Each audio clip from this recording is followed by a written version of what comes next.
Hello, everybody, and welcome to MSP Unplugged's Tech Talk Tuesday, the assessment. I'm your host, Rick Smith. This is the place to learn tips, tricks, and strategies to help run and grow your IT service business. Whether you're a one-person shop or you're leading a team for the journey, this is the place for you. Let me introduce my co-host, a man who needs no introduction, but I'll say it anyway, the one and only Mr. Paco Lebron. How are you today, sir? You know how I like to say, better than good, better than most. How you doing, Mr. Smith? I'm doing good. It's a little cold over here in New Jersey this week, so I think we skipped fall and went straight to winter. It seems like, but we're doing okay here. We're doing okay. I'm gonna get some sound effects so the next time I introduce you, I can get the So Yeah, we need to get one of those. Marvin has the Rodecaster mixer that has all those pre-recorded audio systems, so we got to get one of those where you can hit the buttons That's like a what we DJ. need. Exactly. Well, continuing in our series, we're starting out if you listened last week, you heard us talk about fourth quarter living, and we're officially now in the fourth quarter. So we will be starting our series on fourth quarter living, basically uh, what we're doing in the fourth quarter to both end our year off strong and prepare ourselves for next year and to start that off strong. So this week, we're going to talk about the assessment stage or the assess stage. And to start that off, I'm going to let Paco give you a little background on what that is. Yeah, so interesting enough. Yeah, I called this episode Assess because we're going through that right now. We're trying to figure out, you know, what we want to do and prepare for, as I mentioned, on going on to the next stage. I'm at the end of my 3-year plan that I set 3 years ago, being that we're now in our 10th, we're going to be closing in on our 10th year in February. So now it's time for me to reassess on my next 3 to 5 year plan for ProdigyTeks. And so what I did was I actually went out to New Buffalo. So me and John actually had went out there previously, and we really tried to figure out what we wanted to do as far as like a business when he was running his MSP. And so being in New Buffalo, being in that area just allowed me to be able to just like close off, don't talk to anybody. It was just myself trying to figure out, all right, well, how do I really figure out the next stage, right? Because I'm not sure for anyone listening, but I tend to take a lot of feedback on how we should run the business, whether that's internally with staff, with other like-minded business owners. And really what is developed is a lot of that will influence your decision making. So what I decide to do is I usually try to do 2 days out of the year, and just in general, to really just understand what I want to do, make my own decisions, and see where they align to where I feel where the vision of the business is. Because oftentimes we may go and rely on other opinions or other people to drive our decisions, when in reality, we're the ones that formed it. We have to make the decision to kind of move that forward. And you can get the influence, you can get the information, but ultimately it's up to you to make that decision. So in order for you to move forward, the phrase I like to use is you sometimes have to take a step back and really understand where you are and assessing where you can be right now. So, an exercise that I love to run is SWOT. And I'm not talking about swatting someone's house, or I'm not talking about calling them SWAT, the actual law, but no, SWOT, SWOT, which I threw the acronym out to Rick, and Rick was on it from his corporate days trying to list them My out. corporate days. So, Mr. Rick Smith, what does SWOT stand for? SWAT stands for. I put him on I the spot forgot too now. now. He put me on the spot. I'm gonna help him out. I'm No, gonna help him out. You got it? God, why did I just draw a blank? Oh, I'm Hey, sorry. because you're live, SWOT baby. You're stands for live. strengths. It's a basically a diagram. Each letter stands for something. So it's strengths, weaknesses, opportunities, and threats. So basically, you can take a SWOT analysis and kind of determine where you are and where you're going to help you planning going forward. Fair enough. Exactly. Yeah, no, that's exactly it. I mean, basically, it's an analysis to help, or even like a technique that helps you assess pretty much a lot of things with your business, whether it's performance, competition, risk, potential of a business. Really trying to understand you, and you can get it as vague or as specific as you can, as much as you want. So it's really a system that allows you to figure out, where you can apply it. So it doesn't have to apply specifically on company direction, but you can actually apply this to maybe specific things that you do, maybe a stack conversation, maybe there's a division or a specific place in your business that you're trying to figure out. Or if you're a one-man show, well, I'm sorry, a one-person shop, one-person show, figuring out Nimble where, MSP. say that again. A nimble MSP. A nimble MSP, figuring out where you kind of want to attack your growth next, right? Or how to maintain your growth, right? These are things that you want to try and figure out. And just like Rick said, SWOT stands for strengths, weaknesses, opportunities, and threats that are specifically for that. And we'll go through a lot of these, but normally when you look at a SWOT analysis, normally you will go ahead and do it as like a specific cube. So I got a table here that we can show here. And this is normally how it's outlined. So you have your strengths and opportunities on the left. You have the weaknesses and threats on the right. Now, important to know is that not only do you have these 4 cubes, but you also have other defining areas to help keep you very focused on the specific areas. So if you notice on the top, you'll go ahead and talk about what's going to be helpful and what's going to be harmful. So what are helpful strengths? What are helpful opportunities? What are harmful weaknesses? What are harmful threats? But also you have to take that into more consideration of, are these internal or are these external? Where are these strengths and weaknesses and opportunities coming from? And how do we go ahead and assess those, right? Because you got to think that opportunities and threats are things that are going to be external coming in. And then internally, where are your strengths? Where are your weaknesses? So you can make sure you can handle that. So this has been not a Rubik's Cube, but a matrix that we have always used for many years. And, literally use this Thursday and Friday to really understand where it's going on. So we'll kind of dive right into it and really talk about, specifically what each of these individually mean and how you should look at them. So, strengths is going to go ahead and describe basically what are you excelling at, what separates you from the competition. So, that could be literally anything, right? It could be you got a strong balance sheet. You could be you got, you're on it with customer service. You have a great loyal customer base. Really understanding that, like, this is my bread and butter. This is what I'm good at. This is what it is. So to put Rick on the spot, Rick, if you could say you had one strength with Renactus technology, what would that be? My muscles. No, there you go. I think I think our biggest strength is our customer relationships. Okay. I've worked hard on developing those and strengthening those. I think that is our strongest asset. Okay. Very good. So like for us, this was a hard question to ask because, recently we've gotten a lot of really not so great news on a lot of the things that we're doing from some of our internal customers, from our team, from our staff. And this is me being fully transparent. So everyone knows that it's not just all gumdrops and rainbows over here. So, understanding what their strengths. But I think for us, when we really, and me, myself, really looking at what's the strength, right? What is our biggest strength of ProdigyTeks? And for me, what I came down as one of those items were the commitment of my team. The commitment on them making sure that everything is either okay or that we can have some type of plan or options so that it's not just a one and done and then it's just we throw up our hands and call it a day. Like they're very committed to the results of whatever the situation, whether good or bad. At least that's what our strengths are from there. But moving on to, obviously that was helpful and that was internal. But what is really harmful and that's messing with us internally, that's a big weakness, right? And obviously weaknesses are going to go ahead and talk about or how you can identify weaknesses outside of just the definition is what's stopping you from performing at your optimal level. Is it that you have a weak brand awareness? Is there high turnover?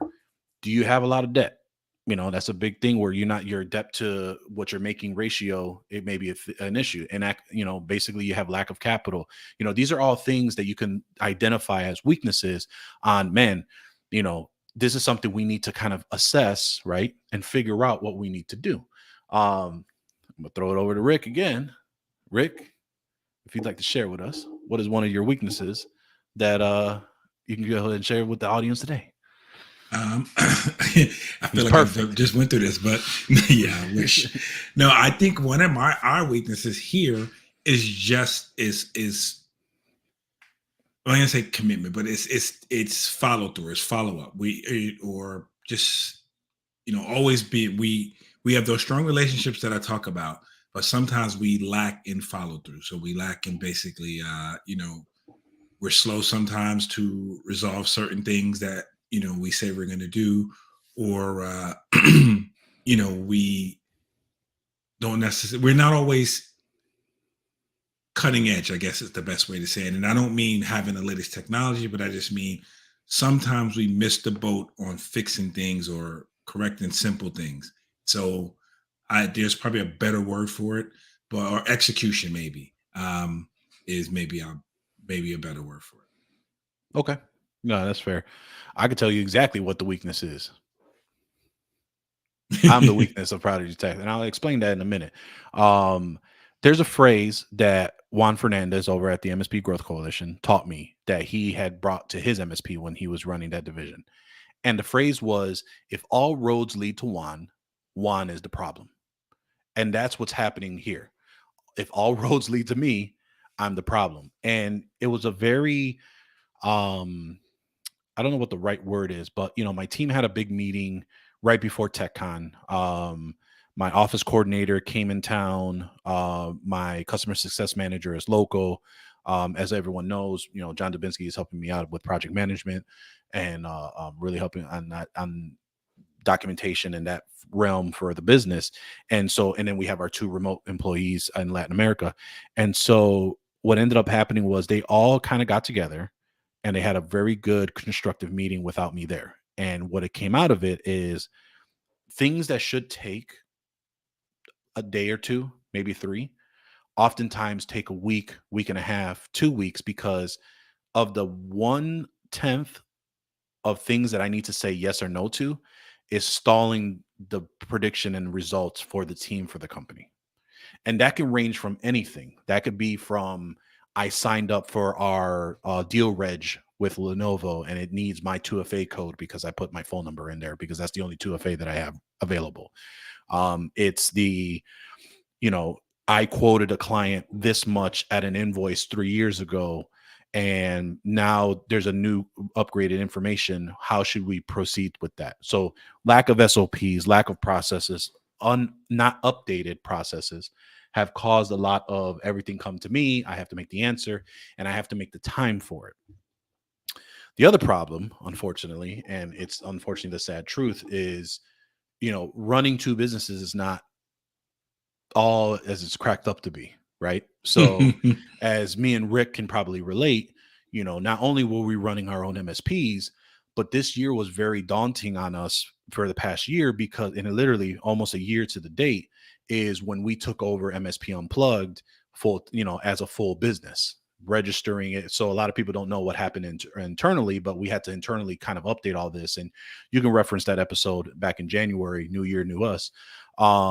And that took a lot because, Jeff handled a lot of the logistics. And so with Jeff gone, me and Rick had to try and figure it out.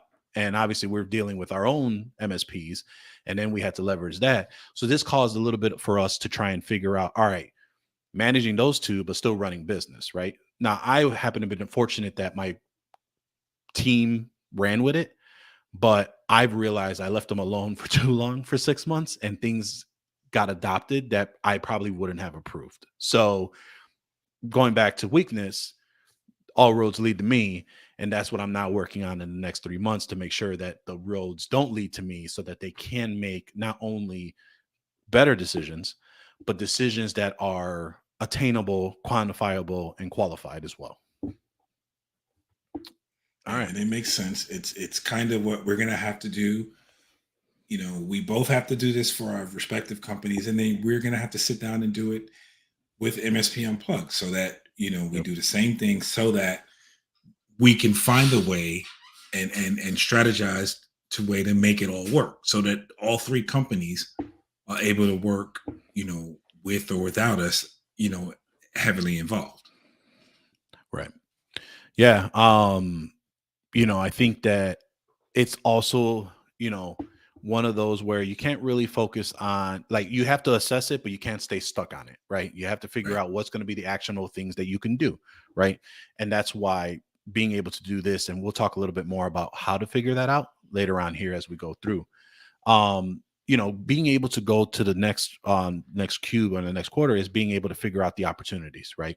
And opportunities are just that, but you want to make sure you take that in the lens of, this is an external opportunity, right? And what does opportunity refer to? So you want to go ahead, have the opportunities that is going to really help give you a competitive edge. It could be that there's some tax incentives or grants that are available, or your city or municipality might be doing something that's the ability to increase sales through some type of partnership. Maybe there is a software maker, depending on if you're focusing on an industry, like for us, we do legal, manufacturing, and private healthcare. Is there a well-known software that you can build a partnership with that can do referrals back to you because you're familiar with their software, and now you've standardized, and now you have a predictable option, right? So we actually did this with Clio, I want to say like 2-3 years ago, where we met with them, we chat with them, we got familiar with the software, and now we just refer all of our legal clients to Clio on so, because we know it, we know what's going on, we have a good relationship with the support team, and that allowed us. And then in turn, if they find a law firm that that needs someone in Chicago, they'll go ahead and give us a buzz to see if it meets our qualification, and then we kind of go from there. And because they're onboarding their system, so who else is a better partner to help with their IT stuff and keep their system in place? So that was a strategy we put in place back 2-3 years ago. But these are little things where you have opportunities to figure out. Another one that I would implore you to explore, and this is again what allowed me to survive as going from part-time to full-time, is partnering with a bigger MSP, or partnering with a bigger shop, because there's this big, and I'm going to get on my rant right here. There's this stupid concept in our industry of people that are not in our industry, or that are in our industry but have not collaborated, or don't talk to other IT companies, have this concept of, I can't talk to anybody because I'm going to share my secrets. Well, I'm going to tell you something right now. There are no secrets, because everybody knows what to do. I was about to slip. So, so being able to find someone that is willing to collaborate, knows that they're there, knows what you're going through, but you got to make sure it's a good partnership as well. Because if the bigger MSP is just all for the dollars and cents, like the CEO, then you can't do much about it. But this is why you go to networking events, associations, chamber of commerces, because everyone has multiple of that industry. That's really what you want to focus on, being able to move from there, and also have the ability to have that relationship so that it could turn into referrals. So that's something to think about. But these are all opportunities externally that can help benefit your business as well. Rick, is there any opportunities that you may be considering or thinking of that might be able to help your external, from the external to help your internal growth?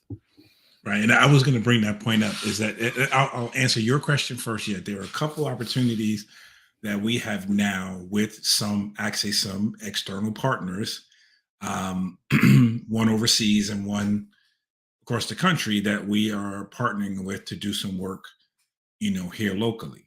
So, and one of the things I was going to say, and to not to steal your thunder here, but in the SWOT analysis, one of the most important things is everything feeds to the next, meaning your weaknesses, external threats that you have, you can turn, when you recognize them, you can turn those into opportunities. You can turn those opportunities into internal strengths. Like, again, if you have an opportunity to partner with a larger MSP for some business, and that works out successfully, that next time you analyze that opportunity has moved in from an external opportunity to an internal strength. And the same way you can turn your weaknesses into opportunities. So it's just making sure, if you look at these, you can always move them to where you want them to, to the next quadrant, basically, to gain some success from them. So that's why I think it's one of the reasons why this is very important, just to take a quick internal look, to take a holistic look. Gotcha. Yeah, I mean, I think so. That's a great perspective, and I'll actually throw that once we talk about threats and Mhm. understanding how threats can be actually opportunities if you flip it on the Right. reverse, right? And being able to feed that. Mhm. So, threats being, what's harmful and what's going to come of external origin, right? And, when people hear threats, their immediate thing they think about is competition. Oh, there's going to be more people coming on, acquisitions are coming, the bigger MSPs are going to steal my lunch. That's kind of what they've been touting. That's what they've been saying. I'll talk about my opinions about that in a second, but there are other things you got to think about too. There's the rising cost of materials, the rising cost. Like, I'm sure everyone listening to this have had some type of increase on either their tools, their stack, or anything in between, even down to the material that you're buying Hardware. for your equipment. Right. And being able to figure out, a desk of wood is costing more. So now the tables are getting more to try and get desks, headsets, just the little things. Um, Even pens. I was the other day going to try and buy pens at Office Depot, and it was something, I forgot what it was. It was like something like $7-8 for pens. I was like, "You're got to be out of your mind." So I went to the Dollar Mhm. Tree and got me a pack of 4 and go over there, and I kept it moving. But these are things that you want to take a figure out. Is like, what are threats that are affecting you right now, and what is it? And it's of external, right? Because it's different from the weaknesses. The weaknesses are going to be internal. What are external threats that are affecting you and making you have to adjust? See, me personally, I hate when external things affect me because I have no control over it. That's just a trigger I have. It's just whatever. I hate the rug being pulled on from under me because now it forces me to have to assess, even though it's not my problem. It's not my fault, but it's my problem. So like that's kind of the biggest like, and that's actually a phrase that we learned in corporate America. I think Pat Ryan Jr. over at First Look. For those that are looking at LinkedIn, he was a big he is a big serial entrepreneur that owned the corporate job that I was at before, a small business, and that was a phrase he would say for customer service. He says, "I don't care if it was the vendor. I don't, and that's the same thing with our customers. The customers don't care if it was the vendor. They don't care if it was, the laptop maker. You're the one that is helping them. They came to you for help. It's not your problem. It's not your fault, but it's your problem. And you have to figure out how to go ahead and resolve that. Right. So those are all things you want to take into consideration. Now, going back to what I mentioned before about threats and the acquisitions and bigger MSPs and et cetera, et cetera.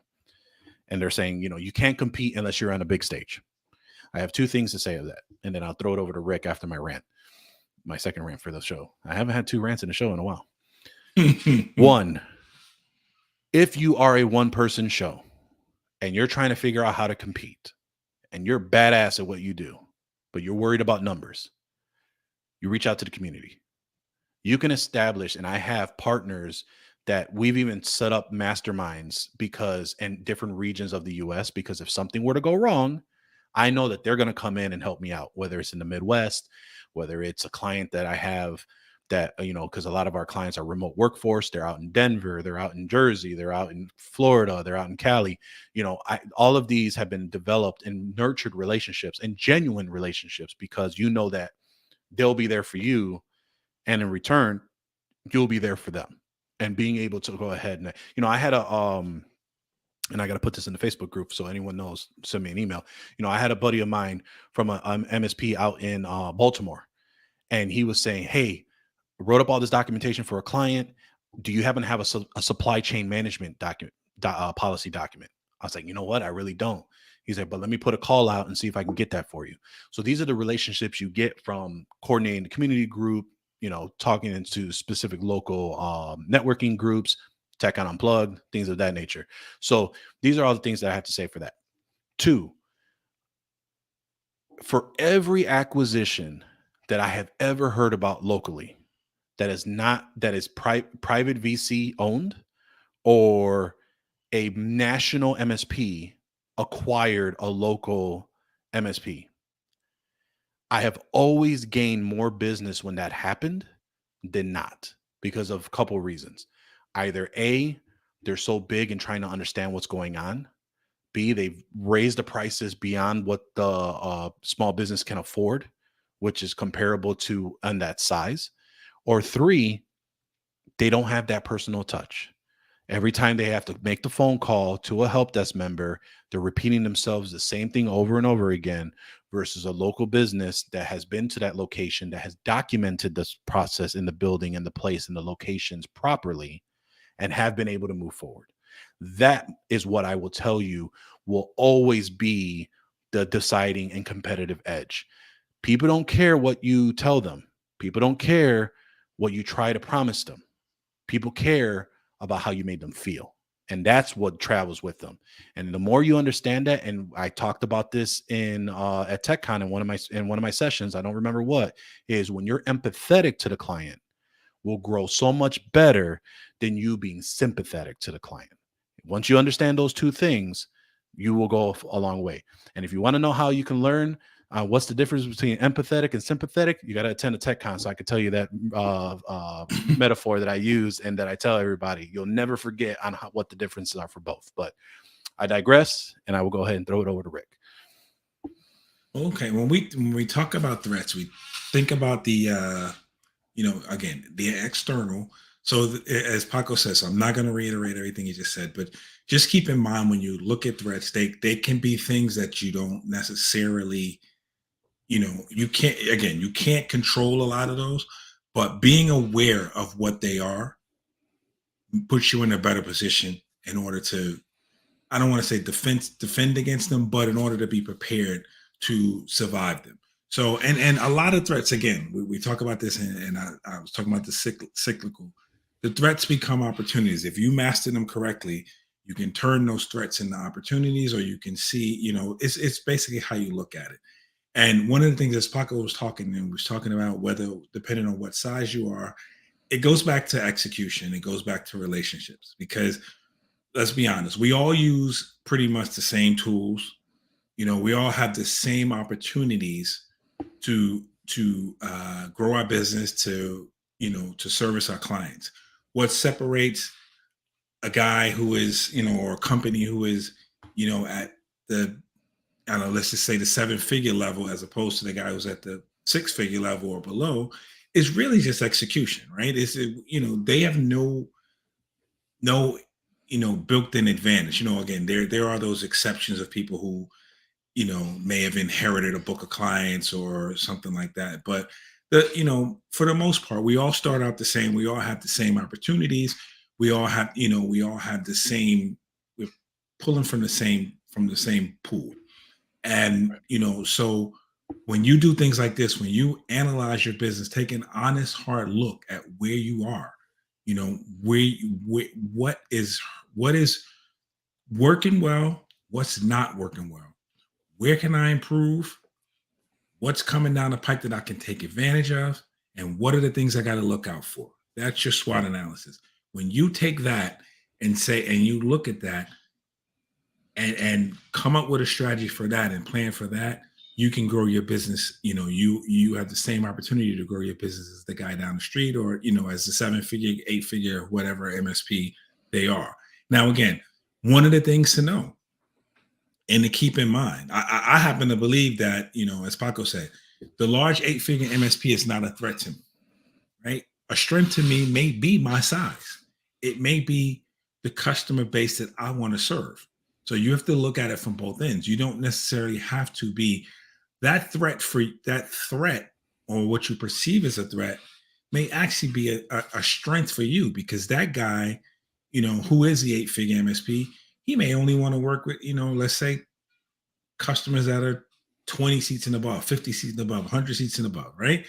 Yep. We all know those are out there, they exist, but also there are plenty of, I'm just going to throw this out there, 5-seat to 100-seat clients that this person may not want. That is a strength for you if that is where you focus your energy and that is where you want to be. You can make that 6, 7, 8-figure number focusing on that just as well as that guy can do it focusing on a larger number. So, to sum that up, it's just take using the SWOT analysis, you can basically take an honest, hard look at where you are. This opens your eyes to a lot of things you may not have noticed or may not have realized, that provides for you, opportunities to take your business to the next level. So, and it's always, we used to say this all the time. I remember this in history.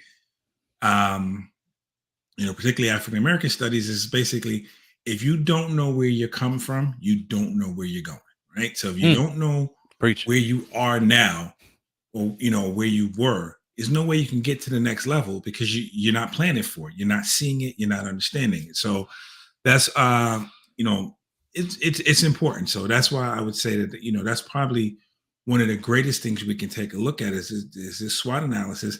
And this should be something, from my corporate days, I know it was something we focused on every quarter, because you want to see if just like you do your checking on your goals. You want to see, have you moved, have some of these things rotated, right? Have some of your threats become opportunities? Some of your threats gone now? Have you improved on some of your internal weaknesses? Have you grown your strengths? So, that's very important to just take a look at it, understand it.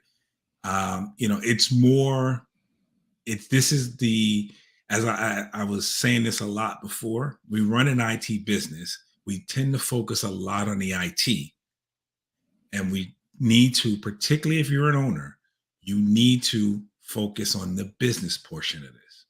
And not I'm going to wrap it up here by saying this. In the beginning, Paco talked about one of his weaknesses was himself. When you look at this analysis, everything here, as an owner, as a leader, you should have an influence on every one of these categories, right? If you have a strong team, that is because you've bred a strong team, right? If you're weak in execution, or if you're weak in whatever, that is, if your company is weak in those, that is because you have not placed enough emphasis on executing better. If there are threats out there to you that you recognize and not doing anything about, or or not staying aware of, that is on you. It all goes back to you as a business owner, you as the leader of your organization. All of these things are a reflection on you. You hire strong people, yes, but in the end, they still look to you for leadership. And that is where we all have to make those the adjustment, take the responsibility, take the bull by the horns, and improve upon those. Right. So Yeah, I mean, I think that, as we start to really try to figure out how do we do the SWOT analysis, and you're probably asking, well, that sounds great and dandy. I heard what you're saying, but what do I fill in these boxes? Like, how do I, the best way I can tell you is, if you are trying to find a starting point, you want to figure out, and if you want to make it super, super simple for you and plug them all into the boxes, because obviously you see as the grid is set up, break them out to internal and external. That's the best way to try and figure it out. You can ask yourself, some example questions for strengths is like, what are we doing well? What is our strongest asset? Right. On the weakness, on the weakness side, what are your detractors? What is our lowest performing, service? What is causing us more pain on a product line that we're offering, right? We had 3 at one point. Now we're down to 2 because we've realized that we're leaving money on the table because we're not including certain things, thinking that we're helping, but we're really not, right? Which one of those are causing more effort on your team labor hours wise versus what's not, right? And can you decide to make that switch? And then, really just focusing on the external stuff, figuring out, for opportunities, what are trends that are coming up in the marketplace? There's, and marketplace is a phrase that's being used a lot more nowadays, is how do you develop your services as a marketplace? Because a lot of people are just wanting to click order and just kind of set it and forget it, versus custom, and not have to communicate. Rick, when was the last time you had to try and buy something, you had to talk to someone to get it going? And how much do you hate it or love it? It's every day, and I hate it. Every day I have to talk Right. to someone. So you would prefer to have like the Amazon experience, where you have a marketplace, you figure out what you want, you buy it, you go ahead and get to go benefits from that, right? Mhm. And then if you wanted something custom or didn't fit what you had, you'd like to pick up a phone, have a conversation at that point, right? And that's where the industry is trending going to, in my opinion. I think that's where we're headed, where there's this less friction of buying services, and really understanding that people want a set frame. If they know what they want, you should be able to let them buy what they want. And if they are not sure about what they want, have an open communication line so that they can speak with someone to understand what they want and really educate them to figure out what they want. So, so what are trends that are evident? Are there demographics that you're not targeting? Right? Maybe there's an area that you didn't think about. And as you kind of were looking around, doing some research and figure out, man, this section I just drove by is all manufacturing and they're rebuilding and revitalizing that area. Man, I should probably get in on that. How do I go ahead and get involved in that type of process? Things like that. Even down to threats. How many competitors are there around you? What is their market share? How's their Google AdWords going on? Right? Because in my opinion, if you can go into semrush.com or I think it's SERPstat, SERPSTAT, which is another thing that we use, you can see where they rank on the keyword. So I know IT Support Chicago is being done by one of the biggest MSPs in Chicago. I know I'm not throwing my money against that because they're spending thousands of dollars toward just that one phrase. I can use that money elsewhere and make a bigger impact. Are there any, as another thing you got to think about, and we've been talking a lot about this, is regulations going to hurt your operations? Is it going to mess with how the setup you got going on right now? And if you're asking yourself, what regulations? What are you talking about? You better take your butts over to NITSP and national. See, Carl and them are going to kill me if I go ahead. Give me 1 second so I can pull this up real quick. National. I'm gonna pull a Marvin right now. Institute. Incident Service Technicians, right? I believe so. Technicians. Let's see right here. Still haven't got it on there. I'm gonna get the link inside the in the show notes, but basically it is a group that is helping try and really get a voice to regulation and just as a body to be just more professional in our industry because we're not regulated.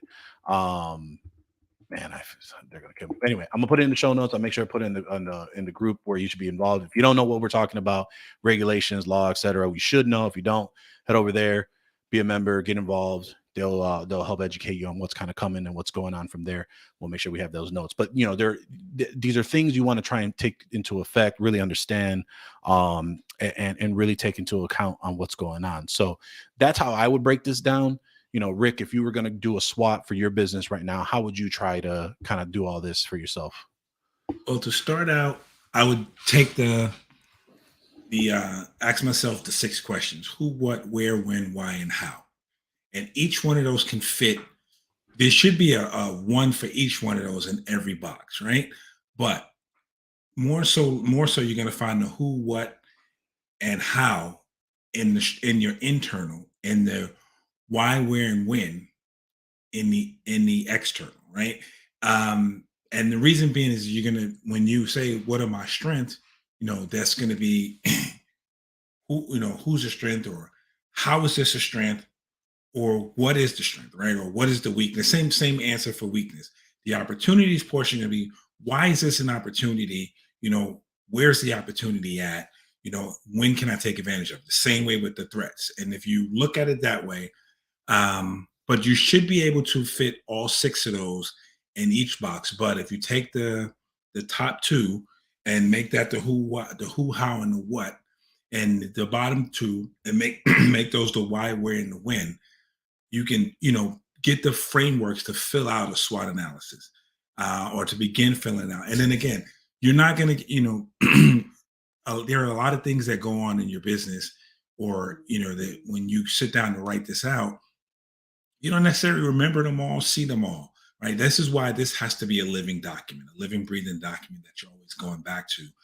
When you find some other things you're doing right, or there may be some things you're doing right you don't recognize, but your employees recognize that, or your customers recognize that, and they may end up telling you that. That's why communication is important. Again, the same thing with weakness. You may see something as, not a problem, but your customer or, your employees see it as a weakness. And that's why those conversations are important. So again, just if you focus on those, the who, what, where, when, why, and how, that can help you fill out this to get the beginnings framework of the SWOT analysis. And I just say, keep it a live document, refer back to it, often at minimum quarterly, just looking at it to see, how you've progressed, what other opportunities are out there for you. And I think that that's just a good starting framework for it. And then as you go along, you know, that will change, and you can really take this to the next level. Again, I could keep emphasizing this because I think it's important for people to realize, because I've talked to some people who really believe that their size is a deterrent from success, and I totally disagree. We've seen some Same. very successful, one person, which I'm going to call nimble MSPs, do very well in the market, and we've seen some very large MSPs suck at it. You know what I mean? So it's really about execution. It's about knowing where you are, knowing how you got there, and knowing where you're trying to go and how you're going to get there. So again, you get in the car and you're driving somewhere, you got to know the direction. You got to know how to get where you're going. And something like this, doing a SWOT analysis will help you basically lay out your roadmap to get where you're trying to go. Yeah, I mean, I think that kind of what you said, really going down to, this whole thing about small can't be successful. That's a moot point at this point. Matt Lee even talks about it where, if the technology, what we had now was back then, there'd be so much labor cost that you can remove from just being able to do the automation from just Microsoft 365 alone, and being able to have all that type of situation. And two, for those that, understand, there have been very successful, like I know two off the top of my hands, there was, John Dubinsky, he was fortunate enough to be able to run his business by himself with no help for so many years. Was able to, pay his own house, pay his own, car, made an actual living. And he wasn't surviving, he was thriving, he was doing what he did and enjoyed it until he sold. Then you have, Marvin as well. He's able to have, an assistant with, he has a family business, he has his family involved. He has the ability of being able to afford, his home, take the trips that he wants to do. And he's thriving too, just by himself as well. There's so many ways to do this. And I think as an industry, we're getting better at understanding that your size is not the deterrent of your success. And a lot of people are saying, you can be as successful or not as successful with the amount of what you dedicate to. And then last, the name of the organization is National Society of IT Service Providers, because I was going to kill me if I didn't get it on air. The website is nsitsp.org. So that is in the comments. So for those that saw me flub earlier in the episode, that is there. So that's all I got for myself for now. I think that, SWOT analysis is very powerful, being able to assess where you are. And then as we go ahead and talk for next week, maybe we'll go ahead and dive into SMART goals and talk about what SMART means and kind of go from there. But that's it for me. I'll throw it over to Rick to sign us off. Okay. Well, again, this is our first step in our fourth quarter living and how we're doing stuff. Again, I am going to throw this out again, and I'm going to say it every time. So please don't make me draft you. But two things. We're coming for One, you, FYI. If you are an MSP or you are a business owner, or it doesn't have to be an MSP, you're a business owner, whatever, and you have comments, questions, concerns, hit us up in the chat, on the YouTube chat, in the Facebook group. Ask questions, give comments. Hey, I like this, I didn't like that, I agree with this, didn't agree with that, whatever it may be, or this is how I do it. We definitely appreciate it, because again, Paco and I have our way of doing things. He and I do it a little differently. Doesn't make him right, doesn't make me right. It's just our way of doing it, and there's more than one right way, as long as it's successful for you. So I'm going to encourage everyone, if you have any comments, questions, drop us a comment. Second thing, come on the show, Tex. Come on, let's talk. Let's explain, explain to us how you do things, or give us some tips and tricks to help us grow our business as well. And I'm encouraging that. before we start calling people up on those promises they made that they haven't followed through on yet. So, you know who you are. Yeah, you do know who you are, people. But again, I'm encouraging everyone who can hear. Come on the show. You guys have met us. We're running the business just like you. Don't know no more, no less than you, or so we encourage everyone to do it, because what we're doing here is just really trying to help ourselves and help the community. And so I'm just going to extend that olive branch, that invitation out to everyone. Sign up on the show, sign up on the website to get on the show, and come in and share with us on a Tech Talk Tuesday. With that, I guess we'll sign off. Paco, any final words before I give the closing remarks? In the great words of Booker T from WWF, we're coming for you if you ain't coming on this. But no, I think that, two things. One, we definitely want to hear your stories. We definitely want to hear what's going on. But a question I do have, curious, and this will hopefully encourage people to email us at info@mspunplugged.com or go to the website, mspunplugged.com. Sign up for the newsletter there to stay up to date for all the other stuff. Is we had a segment many years ago called Tips and Stories in the beginning. If that is something that you guys would like to have come back, or we continue to do our two talking heads as we continue to do these interview styles. So just talking to that. Oh, more importantly, for all our Patreon supporters, you will be getting an email and a message to us soon. As you all know, the Patreon group was started to help support the show, and really more of a membership to gain access to our online community, which is currently hosted on Facebook. We have a couple cool things coming with some additional resources, but this is being announced today. So if you want to kill us, you can come for us if you like. The previous was a $1 a show. Once the episodes get posted, then it'll go from there. That motto is changing. So the current motto is going to be $5 a month. And that is for those that have not purchased a TechCon Unplugged ticket. So by purchasing a TechCon Unplugged ticket, that gives you your year, quote unquote, subscription to the online community, right? And then for those that you have into the new year, I believe, what did we say, New Year? Or did we say November? I can't remember what we said. But basically, we're going to have some leeway trying to figure out the new way to subscribe to the new tier. As of January 1st, if you're not in the new year, or if you're not in the new tier, and if you have not contributed, it's not fair for those that have contributed for this long. So if you have not contributed and you are not part of the new tier, we will have to remove you from the group. So that is just more of being fair to everyone else who is contributing to the group. So we want to be fair to everyone from there. So if a card expired, jump into Patreon, get that updated.